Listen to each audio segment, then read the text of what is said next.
சிவகாசி அருகே பட்டாசு ஆலை வெடிவிபத்தில் 3 பேர் உயிரிழந்திருக்கின்றனர். அண்மை செய்தியாக பார்க்கிறோம். படுகாயங்களுடன் மீட்கப்பட்ட 3 பேர் மருத்துவமனைக்கு அழைத்து செல்லப்பட்டிருக்கின்றனர். விபத்தில் 10க்கும் மேற்பட்ட தொழிலாளர்கள் சிக்கியிருப்பதாகவும் தகவல் வெளியாக இருக்கிறது. கூடுதல் விவரங்களோடு செய்தியாளர் கணேஷ் இணைகிறார். கணேஷ், விவரங்கள். நந்தா, சிவகாசி அருகே செங்கமலப்பட்டியில் சரவணன் என்பவருக்கு சொந்தமான சுதர்சனன் என்கின்ற பட்டாசாலை செயல்பட்டு வருகிறது. இந்த பட்டாசாலையில் வழக்கம் போல் 50க்கும் மேற்பட்ட தொழிலாளர்கள் இன்று பணியை புரிந்து கொண்டிருந்த போது எதிர்பாராத விதமாக உராய்வு ஏற்பட்டு திடீர் விபத்து ஏற்பட்டிருக்கிறது.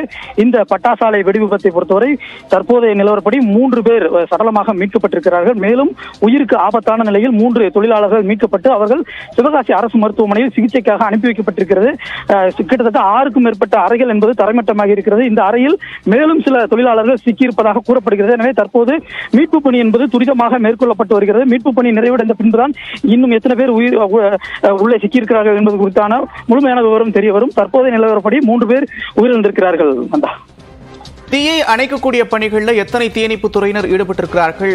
மீட்பு பணிகள் எந்த அளவிற்கு துரிதப்படுத்தப்பட்டிருக்கிறது கணேஷ்குமார்? கிட்டத்தட்ட 2 தீயணைப்பு வாகனங்கள் மூலமாக 30க்கும் மேற்பட்ட தீயணைப்பு படை வீரர்கள் தொடர்ந்து மீட்பு பணியில் ஈடுபட்டு வருகிறார்கள். அவர்களோடு காவல்துறையினரும் அதேபோல இந்த பகுதியைச் சேர்ந்த இளைஞர்களும் மீட்பு பணியில் தீவிரமாக ஈடுபட்டு வருகிறார்கள். ஒரு சில இடங்களில், அதாவது பட்டாசாலையின் ஒரு பகுதியில் தொடர்ந்து தீ என்பது எரிந்து கொண்டே இருக்கிறது. வெடித்து சிதறிக் கொண்டிருக்கக்கூடிய நிலையில்தான் தீ அணைக்கும் பணியில் சற்று தொய்வு ஏற்பட்டிருக்கிறது. ஏனென்றால் தண்ணீரை பீச்சி அடிக்கும் போது சில ரசாயன மூலப்பொருட்கள் வெடித்து சிதறக்கூடிய ஒரு நிலை என்பது இங்கு இருக்கிறது.